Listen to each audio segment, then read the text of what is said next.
a number of people to come here and chat briefly about some of these people, and I'm going to call upon some guy named Bob Pitcairn to say a word or two about Cliff Craig. Is the microphone working? No, the microphone isn't working at all. So.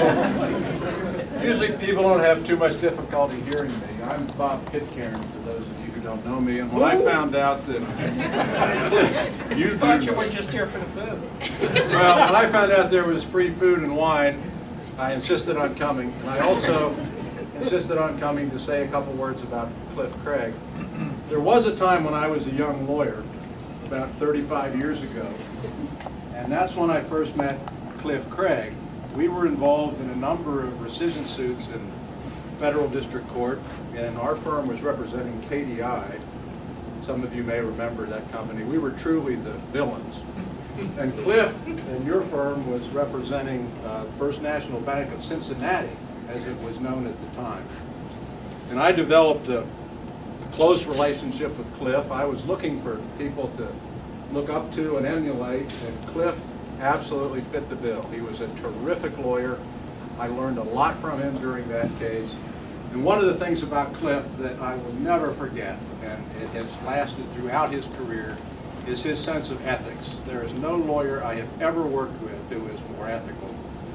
In the last 5 years, most of you know, Cliff and I have been involved in pretty intense litigation where the attorneys on the other side were far from ethical. And Cliff was our rudder during that case. It's tempting when the other side is abusing the rules for you to abuse the rules right back, because that's exactly what they deserve. And Cliff is the one that kept us on the up and up and wouldn't let us do that. The only thing that I can't quite figure out is why at age 70, for some reason, Cliff looks 10 years younger than I do. But I've got to tell you, this is one of the finest lawyers Cincinnati has ever known, and I am honored to be here to speak about it. Cliff?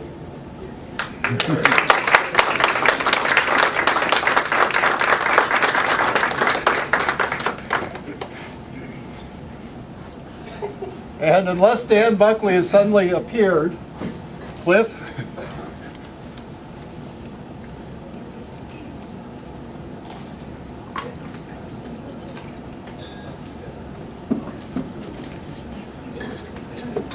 Say a couple words? You do. All right. That's right. That's what it's going to be. You're going to wrong underwear. There's a great trial lawyer in Washington, Edward Bennett Williams, the founding partner of Williams & Company. He kept a sign over his desk that said, "Nothing is often a good thing to do, and always a brilliant thing to say." So I intend to be brief. I won't thank everybody that has contributed to my stay at this firm, but I want to leave you with the notion that I don't think anybody in the last 44 years has had more fun practicing law than I have. And that's really what it's been about. And I look back and I see Bob Stackler back there, who taught me a very early lesson in my first year in the firm. I had, with the help of Stackler, but I had really produced, I can't remember whether it was a brief or an affidavit. And a partner in a New York firm had been more than a little critical of my effort. I went to Steve Stackler, and he had a one-sentence reply. "Where was the son of a bitch when the paper was blank?" Lesson noted, do not be intimidated by anybody. And Charlie Lindbergh, I guess we're now on the mic. My first assignment of any substance in this firm was for Charlie when I was a summer clerk, which is what summer associates were called in those days. And I guess it must have taken, we were working for a client named Herb Hamilton on a matter, and I did a lot of research for Charlie, but somehow or another it must have been taken, because as Bob has referred to, my last assignment of any real substance in this firm was also for Charlie. And so far, with Bob and Dan's great work, we're getting along all right.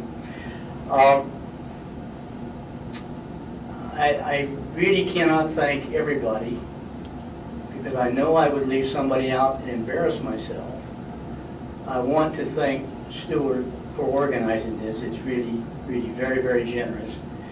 But there are two people who probably I've worked with for a combination of 50 plus years, I suppose. And that's Mary Freedy and Kathy Grody.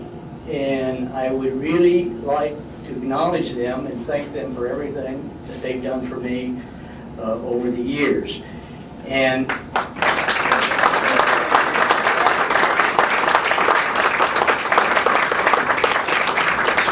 Stuart talked a little bit about what the firm has meant, what it stands for. And I've got a little presentation I want to give to Stuart.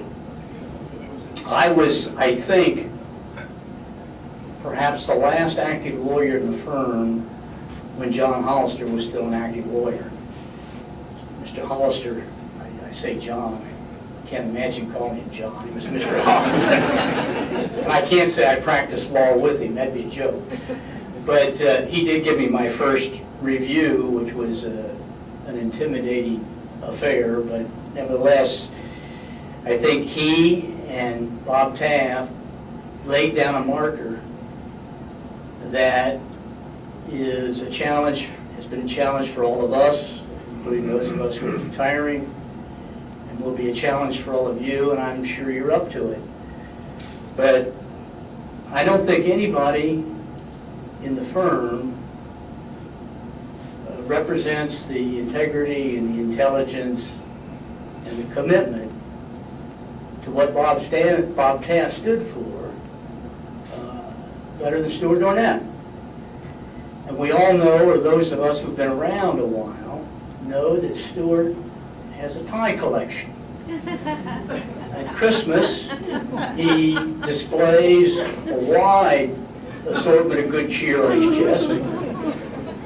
And when the Bengals are winning, those of us who are a little older have seen a lot of those ties. They've been in the closet in recent years. But I have a tie here that came my way about 25 years ago.